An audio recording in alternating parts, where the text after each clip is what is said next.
अस्सलाम वालेकुम। मां है आमा जी पंहिंजी रिमशा शहज़ादी ऐं हींअर मां मौजूदु आहियां धरती टीवी जे मेकअप रूम में।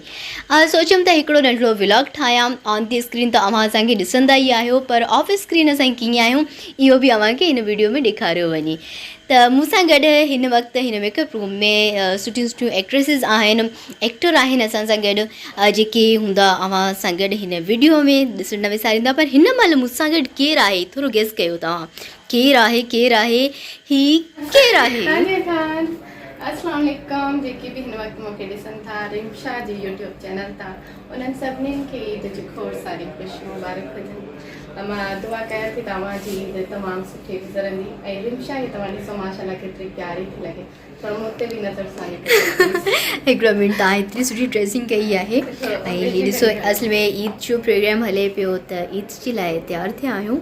त ॾिसो हूअं ई एॾी प्यारी आहे माशाल्लाह सां, हर ड्रेसिंग हिन ते सूट कंदी आहे त अॼु वधीक प्यारी पई लॻे। मूंखे लॻे थो त आउं होस्ट थींदमि, तव्हां गेस्ट थींदो, मां सख़्तु सवाल न कयां, हिन करे तव्हां मुंहिंजी तारीफ़ थी कयो।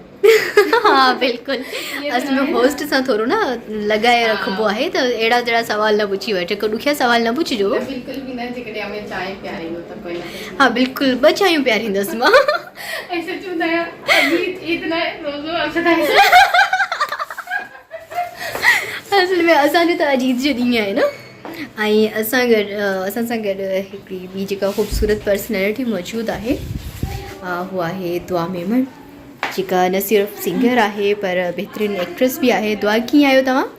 मां बिल्कुलु ठीकु आहियां। जेको बि असांखे ॾिसनि था सिंध में, सिंध खां ॿाहिरि, सभिनीनि खां पहिरियों त सभिनीनि खे अस्सलाम वालेकुम। ऐं हे ईद ते मुंहिंजे ख़्यालु व्लॉग अपलोड कंदी त ईद मुबारक। जेको सिंध में बि आहिनि, सिंध खां ॿाहिरि बि आहिनि, माशाल्लाह रिमशा जो चैनल इलाही सुठो आहे, त सब्सक्राइब कयो ऐं वीडियोस ॾिसो। थैंक यू सो मच दुआ। हींअर असां सां गॾु हिकिड़ो ॿियो माण्हू बि अची चुको आहे, हिकिड़ी ॿी पर्सनैलिटी ॾाढी प्यारी ख़ूबसूरत आहे, जेका कंहिं बि तारीफ़ जी मोहताज न आहे, कंहिं बि तारीफ़ जी मोहताज न आहे। कीअं आहियो आपी तव्हां? बिल्कुलु अल्हम्दुलिल्लाह, मां बिल्कुलु ठीकु आहियां। ऐं तव्हां माशाल्लाह इलाही न वीडियो आहे, इलाही प्यारा लॻी रहिया आहियो तव्हां माशाल्लाह सां। ऐं असांजो हीअ तमामु सुठो सीनियर मेकअप आर्टिस्ट गौरी भाई ॾिसो केॾी महिनत करे रहियो आहे। हीअ जेके असांजा एतिरा ख़ूबसूरत थोपड़ा हूंदा आहिनि, तव्हां ॾिसंदा आहियो न, हीअ हिन जी महिनत जो सिलो। हलूं था असां ॿाहिरि ऐं ॾिसूं त स्टूडियो किथे आहे, छा हली रहियो, एडिट रूम आहे, त मां तव्हांखे वठी थी हलां असांजे स्टूडियो में। अच्छा, हिकिड़ो ॿियो माण्हू बि असांखे मिली वियो आहे, पखी। अस्सलाम वालेकुम, कीअं आहियो पखी? अल्हम्दुलिल्लाह। ऐं हिन जो रियल नालो पखी न आहे, पखी सां मशहूरु थी वियो आहे फ़हीम अली मुग़ल उर्फ़ पखी।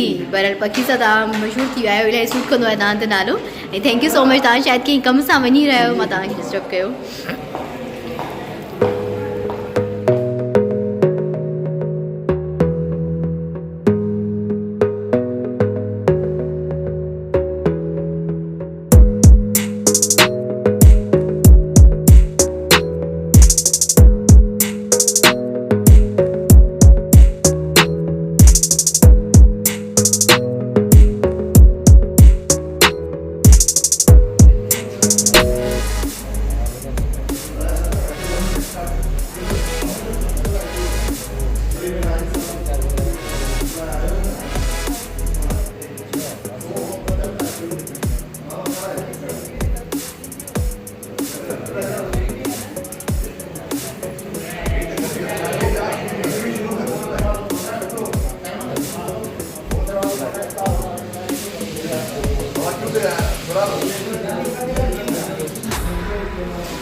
कपड़ा भी निकल मेकिंग में पाया असा ने चोराब चलो ता रब चाहे ना